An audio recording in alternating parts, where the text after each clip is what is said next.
Tommy Curran, how we doing this week? Tremendous. How are my guys? Great. Oh, we're doing wonderful. Before we get into the latest here on Drake Maye, if there's even anything to get into, I was reading your latest NBC Sports Boston, and I think the gist of it is Patriots avoided bad football, as they have for much of the year, which is something Mike Vrabel promised early on, and that was really on display against the Broncos, who made some killer mistakes in the AFC Championship game. Yeah, I mean, they have not been in a game yet where the other team was firing on all cylinders, and that's okay. You can benefit from that as long as you can read the game and understand what you're going to need on that particular day. And I think the Patriots coaching staff really did an excellent job of pivoting, understanding the weather forecast, understanding the way the game was playing out, and saying, look, we don't need to score more points than them. We just need to finish with more points. And by that, I mean, you're not actively trying to go down the field on them. You're just trying to say, go ahead, you take it. Let's see what you can do with it. You can't. You know it. You can't do anything. Against Houston, weather the storm that they are going to give you defensively, and then just put the heat on a player who really was not very confident in C.J. Stroud. Against the Chargers, same thing. So I think it's to their benefit that they have not let their egos get in the way at all. Their ego will be stroked by winning the game in an intelligent manner. And I think that's really interesting, because when Vrabel took over in January of last year, we all remember the quote, because it was such an interesting one: we need to be able to take advantage of bad football, and I don't know if we're there yet. And they have done that in these 3 games. What's your assessment of Drake Maye's play to this point? Obviously, top MVP candidate in the regular season. His first 3 playoff games we've seen now, all good defenses, some tricky weather mixed in there, but doesn't, to me, look like the same guy that we saw in the regular season. How would you break down these 3 games? Good. I think his overall play has been good. They wouldn't be in the Super Bowl if it wasn't for his ability to run the football and make great decisions, and make plays when called upon. One of the interesting plays when I was looking at it the other day, they ended up, after they had that stop on 4th down, they ended up facing, I believe it was a 3rd and 11 or a 3rd and 13. And Sean Payton kind of inferred that part of the reason we went is we don't think New England was moving the ball on us. So we were going to try it there and probably get the ball back around the 50. And they were close to doing that. But May had a completion to Mac Hollins for 20 yards, got him off the shadow of their goal line, got him out to their 38. They punt, and then 3 plays later, Jarrett Stidham made a mistake. And that ended up being the lone touchdown drive, 12 yards, touchdown game. So he's made plays when he's needed to in the passing game. And he's also made unbelievable plays with his legs. Really, those are undersold, I think, when you look especially at this last game. The one before halftime that he made, I don't know who it was, he ran 45 yards down the middle of the field. I think that was Houston. But just really played the position. I think the exams have gotten way harder as the term has gotten later, and there's much more information. So the grade is not going to be as high.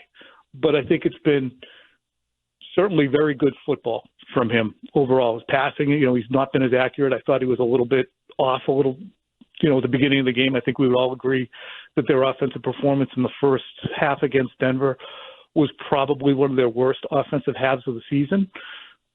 But I look at it too. Maybe I'm being too kind, Rich, but I'm looking at it. Hey, it's a tougher test. It's going to happen. It's not the 2007 Patriots. Yeah, no, I overall agree. I mean, they're 3-0 in the playoffs, and 3 touchdown passes against the Houston defense, 1 on Derek Stingley, and then the game you have to grade a little bit on a curve against Denver where he doesn't turn it over at all and does enough to win. Now, 10 points isn't going to win most games, but I won that one. So I'm with you. I think it's been good. The numbers are obviously going to look a little bit different. Do you have a take on this injury thing that sort of popped up? And the reason Jones and I even started with it was because Mike Reese asked him post-game, and then he even had like a follow-up yesterday morning, or was it this morning? Yeah, yesterday morning. I think the story came out late last night, but yeah, I saw it this morning. And then, internet doctor, Dr. Chow is weighing in on it, and now Vrabel's been asked about it and things like that. But do you have a take on this Drake Maye potential shoulder injury? Yeah, I think that the play on which he scrambled and went down and was landed on a little bit, I thought his head got bopped when he went down, because he did get up a little slowly, and he looked down. He was looking down. His head didn't come up as he was walking back to the huddle. And then I looked and I said, well, it didn't land on his head.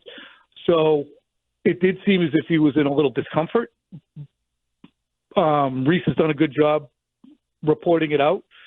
I think it's going to be like 07 Brady. Remember when he had the ankle? Yeah. Okay, that's in a boot in New York. Yeah, but that ended up. He didn't look good in the game. That ended up not being great. I kind of ignored that and buried my head in the sand at the time of that, just as a fan. But yeah, that wasn't great. No, but I think we're going to experience some breathless reporting.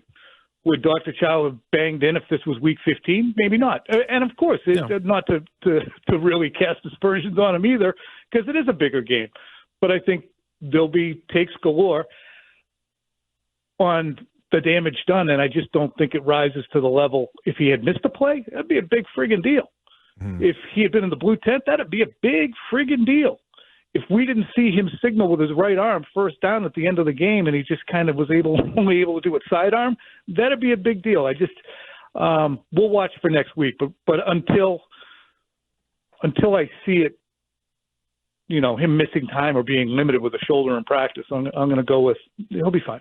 Okay, and in fairness, his first throw after it was the 31-yard flea flicker. He had a couple incompletions after that. So that's this week's Drake Take from Tommy Curran, presented by your New England Chevy dealers. Together, let's drive. Let's say he is managing something. He'll play, but he's managing something. The offense, to Keith's point, has already struggled a little bit here in the postseason. They're averaging 18 and change a game. They've struggled on third downs. They've struggled in the red zone. What can they do to unlock that? Well, and they're going against, again, they're going to go through a gauntlet of defenses. So whether or not the teams that they have played have any offensive potency at all the defenses they've faced have been excellent, and Seattle's might be the best of the group. Could be.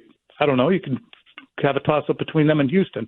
But what do they need to do offensively? I think it'll help them being inside or at least in better conditions. That's going to help them. And everybody being healthy, I mean, it's not going to be easier. They're going to have to score more than 20, probably more than 24 to win the game. So I can't really pinpoint what they need to do better at this juncture. Haven't really looked at Seattle, but I do believe that McDaniels in your back pocket in a Super Bowl is helpful, especially for May, especially with his understanding of, trying to get ready for a Super Bowl, the time you spend, the stuff that you give a player as opposed to not give a player to overload him. So I think those are all advantages the Patriots have, but they are going to have to be more explosive and better on third down and take advantage of stuff in the red zone. It's a really, really talented defense with talented players, as they all have been. So I'm not telling anybody anything they don't know, especially when I say they have to do a little bit better.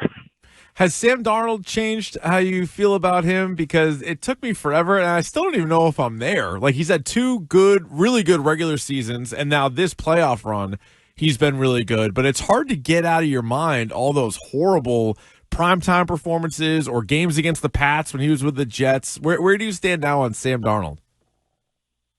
It does seem, and you're not watching him every week, so you can't see his mental resilience the same way that you would if you watched him every week and the growth of it. So, yeah, we'd still look at last year's playoff game when he was with Minnesota and say, wow, that was a Darnold meltdown. And we remember the Ghosts game from 2018 or 19. So those are games that remain in the, non-avid Seattle watcher's mind. But every time you look up, he's 24 for 30 at the end of the game with 3 touchdowns and 311 yards. So he's in a good system. He's in a good situation. I don't think, when I look at third overall picks around the NFL, May is one and Darnold is one.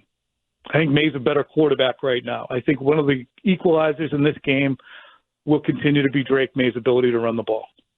And if Seattle's going to play man, they're going to have a problem because everybody who's played man against the Patriots, including this past week with the Broncos, they ended up paying the price. And that was a mighty price that they paid because of May's ability to scramble and pick up 6 first downs on a day when they needed to be able to run the ball. And he contributed a huge amount with his legs. So, it is hard to shake off the Darnold we knew to the Darnold that we're looking at, and envision him hoisting the Lombardi Trophy at the end of the game. It is, but such as it is. I was going to say, he's in a good spot. Yeah. Tom, before we let you go, maybe I'm putting words in your mouth. Did you say you feel like this is already one of the greatest turnarounds in professional football history, or do they need to win the Super Bowl to get it there? You think already, correct? Oh, yeah, I do. If you look through the Super Bowl era, at least, you have the 99 Rams with Vermeil and Kurt Warner. Kurt Warner comes in during training camp, and that's with Mike Martz and Dick Vermeil. They go on to flip it completely, have one of the most explosive seasons of all time, win the Super Bowl from a 4-13 team, whatever the numbers were back then, 4-12 team. The 01 Patriots, what they did, 5-11 to 11-5, and win the Super Bowl. And then the 81 Niners. All of those teams with Montana and Walsh, they were the beginnings of dynasties to an extent. I should exclude the Rams. They, of course, had their dynasty, kneecapped. But they were the beginning of Hall of Fame careers for players. And when you look at this turnaround by the Patriots, it's much more unexpected. The 2001 Patriots had Ty Law and Lawyer Malloy and Willie McGinnis and Teddy Bruschi and Mike Vrabel and Ted Johnson as established players who had played in Super Bowls.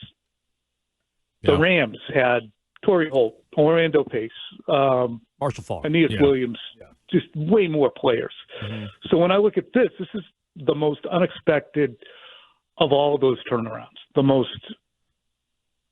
It's the most breathtaking. It's funny. This is the most unexpected Super Bowl of all time when it comes to odds between these two teams. Yeah. I'd have to double check it, but when you look at the odds of the two teams making the Super Bowl and now being there, this is the most unlikely Super Bowl. The Bengals might have been as well. No, I think you're right. They're both to start the year greater than 60-1 odds. So I think you're right. Yeah, the over/under for Seattle was 8.5 wins, and they were like plus 6,000 to win the Super Bowl. So yeah, it was a long shot even for them. News within the hour: the Buffalo Bills are going with Joe Brady as their head coach. What do you think of that hire? Whoever makes Josh Allen comfortable is great. Yeah, I mean, I just don't think there's an antidote there. They're going to have to really get through a lot of trauma and strife, it seems, in their own locker room by guys who really like Sean McDermott and think that he got done dirty. So they have a mental thing that they have to conquer, which will be interesting to watch. Do you guys agree with my contention that this is one of the greatest turnarounds in Super Bowl history? Yeah, Super Bowl era? 100%. Yeah, they got to win it though. Don't they have to win it to get on the list? Well, maybe I guess with some of the ones that I think they're already on the list, though. I mean, they were really like this close to being the worst team in football. Like they won the fake game at the end. Yep. We even look at it like it wasn't even really a 4-win team, and then to completely overhaul it. And it wasn't one of these like, oh, we got like an injured quarterback back, because even the Bengals a couple years ago, I was like, oh, Burrow's healthy. Yeah. This is completely different. So yeah, I would put this at the top. Just getting there, I think, is there. And then if they win, then I think they would have to be on top. Sure. And that's why I look at this as kind of the beginning of something. When you look at those other teams, because it's coach, it's quarterback, it's even misgivings that people have. It's left tackle, it's cornerback. You've got some of the most important positions already staffed. You have a crap ton of cap space, and now you're a desirable destination. You have a crap ton of draft picks. You didn't mortgage the future. You have your best players still on rookie contracts. The elements are there for this to only get better for them. Yeah. Okay. He's Tommy Curran. You can check out his work every week at NBC Sports Boston. He joins us at high noon every Tuesday. We call it a Tommy Tuesday here on Jones and Keefe. His latest up now at NBC Sports Boston. Vrabel's simple playoff strategy produces Super Bowl results for the Pats. Give him a follow at Tom E. Curran on Twitter, and watch him all over the place. NBC Sports Boston. He'll be on WEEI afternoons on Thursday as well. Tom, we appreciate the time. Thanks so much. Thanks, boys. See you later. Thank you, Tom. Tommy Curran joining us here on WEEI.